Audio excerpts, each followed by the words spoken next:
जय श्री राम। आइए आज सुनते हैं एक भगवान शिव जी की परम रस देने वाली कथा। भक्ति क्या होती है, इसका चमत्कार कैसे होता है। एक बार एक ऋषि उपमन्यु हुए जो बहुत व्रत रखते थे शिव जी के, और दिन रात शिव जी के चरणों पर फूल चढ़ाया करते थे। वृक्ष से गिरे हुए फल ही उनका भोजन था, धरती ही उनकी शैया थी और अंबर ही उनके लिए छाया के समान था। एक बार उपमन्यु परिभ्रमण के लिए निकले।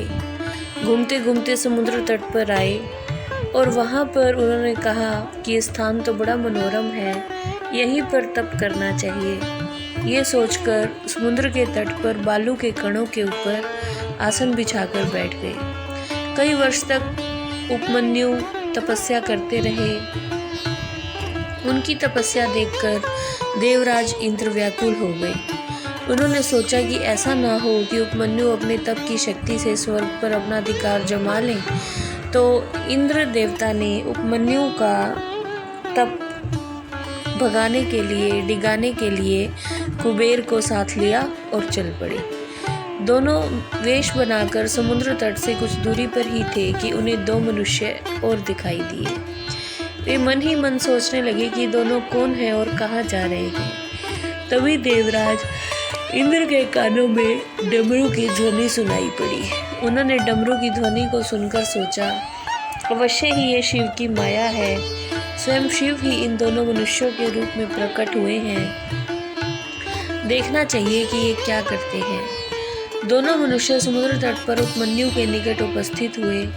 एक के मस्तक पर मोर पंखों का मुकुट था और दूसरे का मुख आधा मनुष्य और आधा शेर के समान था।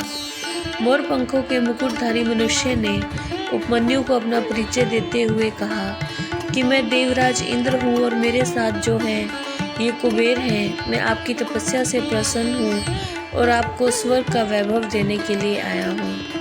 उपमन्यु ने कहा कि हे देवराज, मुझे शिव के प्रेम को छोड़कर और कुछ नहीं चाहिए। आपने मुझे दर्शन दिया, मेरे लिए यही बहुत है। देवराज इंद्र ने फिर कहा, मैं कुबेर के साथ आपको कुछ देने के लिए खड़ा हूँ। आप राज्य, वैभव, महल जो कुछ भी मांगे। उपमन्यु उत्तर दे पाते उससे पहले ही इंद्र देवता जो माया के बने हुए थे, उन्होंने कुबेर की ओर देखा और कहा, कुबेर, इस रेती में स्वर्ण महल बना दो, ऐसा महल जिसकी कोई बराबरी ना कर सके। ये कहकर माया के कुबेर ने अपना हाथ ऊपर उठाया और स्वर्ण महल तैयार कर दिया। माया के इंद्र ने उपमन्यु की ओर देखते हुए कहा, हे महामुने, ये स्वर्ण महल आपके लिए ही है। बालू के कणों से उठकर महल में निवास कीजिए।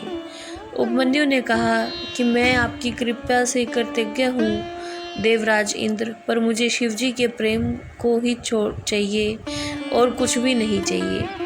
यह सुनकर फिर इंद्र ने कहा, आप मेरा अपमान कर रहे हो। मेरे पास स्वर्ग का वैभव है, शिव के पास तो कुछ भी नहीं है।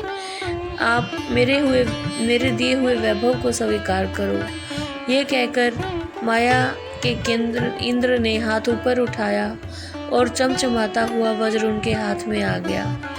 फिर उपमन्यु ने कहा कि मुझे सिर्फ शिवजी का प्रेम चाहिए। उपमन्यु ने कमंडल का जल हाथ में लिया कि मैं अभी आपके वज्र को खंड खंड किए देता हूँ। तो जैसे ही वो पानी को वज्र पर फेंकने लगे, शिवजी अपने असली रूप में प्रकट हो गए और कहा कि बस कीजिए, मैं आपके प्रेम पर मुग्ध हूँ। अब आप मेरे साथ मेरे गण के रूप में रहिए। उसी दिन से उपमन्यु प्रेम से गदगद होकर शिव के चरणों में रहते हैं। शिवजी ने उन्हें अपने हृदय से लगाया हुआ है और सभी मिलकर शिव का जयनाद करते हैं। जय श्री राम।